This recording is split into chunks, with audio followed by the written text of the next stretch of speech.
Hi everyone. So this is an online only course. So I think it might be helpful to make you a quick video explaining a little bit about the way that I do things, because as you've probably noticed in your education thus far, whether it's been face-to-face or online, teachers have different approaches to how they use D2L. So I'm just going to go over some of the main points of important things you might want to know about how I use D2L. So in our course, this is the home page. And what we have here over here on the left-hand side are the announcements. And these are going to be kind of the most important things that you want to check on a weekly basis. I will post for your class a weekly announcement on Mondays, at some point on Monday. I will have an announcement that breaks things down. I'm currently making the week one right now, but I'm going to include this video in it, so it hasn't been posted. But this is what, this will give you an idea of what these weekly announcements look like. At the top, I'll have to-dos, which is going to be a list of the things that you need to do, particularly the things that you need to turn in. So you'll see that this week there might be 2 assignments due. If there's 3 assignments, it would be here. I don't know that you ever get to 3. I think 2 is probably, hopefully, the max. If it's 1 assignment, it will include a link to the assignment, a reminder that it's due, and an explanation of when it is due. So that's what's going to be first in the weekly to-dos. And then the rest of the announcement is just going to kind of break down information that you might need to know in order to complete these tasks, including things that I might want you to read, videos I might want you to watch, places where you can find resources. This one is particularly long because it's going to include our getting started information, as well as a breakdown for the annotating assignment that you need to do and the outline planning that you need to do.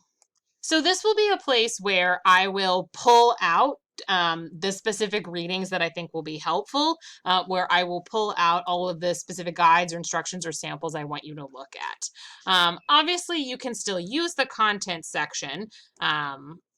This is going to be another important area of the course. If you click on content, the course readings will come up first, and yours is going to look a little bit different in your view. You should only be able to see the critical thinking folder, and it will have all of the readings for the whole semester explained here. When you go to these content tabs, there's a content section for each unit, and within the units, you'll see that there are learning materials and assignment descriptions. So, for instance, if you look at the Unit 1 learning materials, you are more than welcome to go in here and read each and every one of these articles and web pages that are posted for you. But if there's something specific, a piece of information that I think is really important that I think you need to know for an assignment, I'm going to put it in that announcement. I will link it in the announcement so that you know, like, hey, whether or not you looked through that section, I think it's important that you read this article on tone. So the weekly announcements are really important. The other things that you'll see when you hit this landing page, so you'll have your announcements that break down important information. It's like a weekly snapshot, including everything that you need to do to submit that's graded. Over here, you have a calendar, and this calendar has all of the upcoming due dates. So everything that's due is going to be listed right here in the calendar. You can also check that out over in the content section.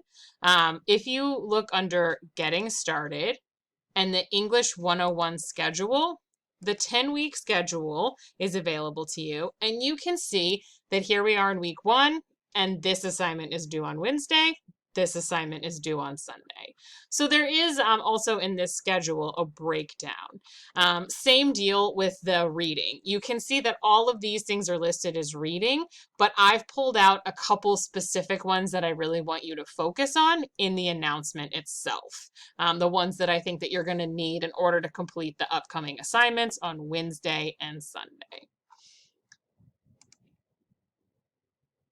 So those are the places that you will see the due dates for your assignments. You can check the course schedule. You can look at the weekly to-do snapshot in the announcement, or you can check it out on the calendar over here.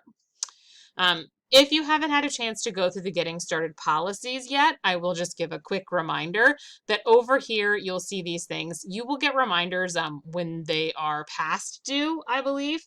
Just so you know, the Del Tech late policy, the English department late policy, is that you should turn things in up to a week. If you turn something in within the week that it's due, like with before that week expires. So, for instance, with this assignment, which is due on Wednesday, May 25th, if you turn that in by Wednesday, June 1st, then you will receive 10% off. If you turn it in past that, which would be Thursday, June 2nd, it's a zero.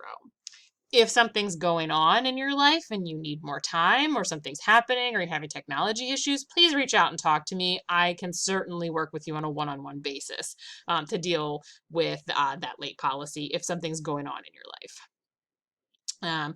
Once the date passes, this will drop off and you'll just see the next dates and you'll see what's coming that way. Over here is the Zoom link. If you click on this, this is always the link to our classroom Zoom. So I'm going to be setting up a time based on your responses on the discussion board. I'm going to be setting up a time when I will be available during the week for Zoom office hours. If you want to meet me during those Zoom office hours, you would click on this link and that's how you'll reach me. This is just information about contacting me, and that's pretty much it. That's where all of the most important information is, the content tab and the welcome page of our course. Yeah, and that's pretty much it for me. Just a quick breakdown of the areas that I use. If you have any questions, please email me, which you can do by clicking on Contact Your Instructor. There I am. There's my email address, kshaw10dtcc.edu. There should be an @ there. I'll fix that right now.